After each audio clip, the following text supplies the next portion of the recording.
For this lesson, you are going to need crayons and paper, but not your good crayons. Don't get the nice, pointed, fresh, oh, how we love them crayons. This is the time that you go and find the broken crayons, the ones that have been neglected or the ones nobody wants to use. And you're actually going to need them to be naked or naked, depending on how you say it and where you are from which part of the world you are in.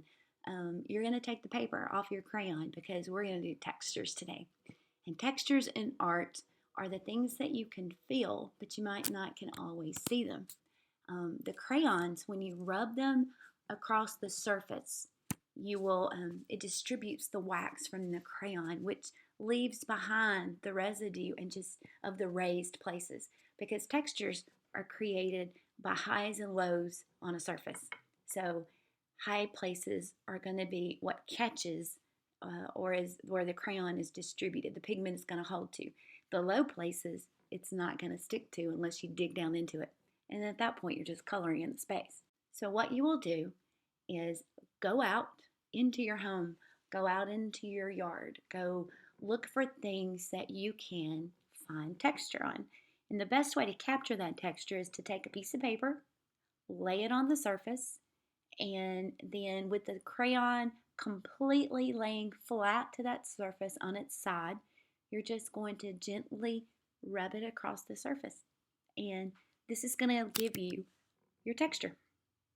And textures can be redrawn, or if you have a really interesting pattern on a texture, you can capture that on your paper and then come in and color the spaces in between. This is probably the shortest lesson in our Elements of Art series because textures are just a fun way of capturing something in art that doesn't necessarily have to be drawn.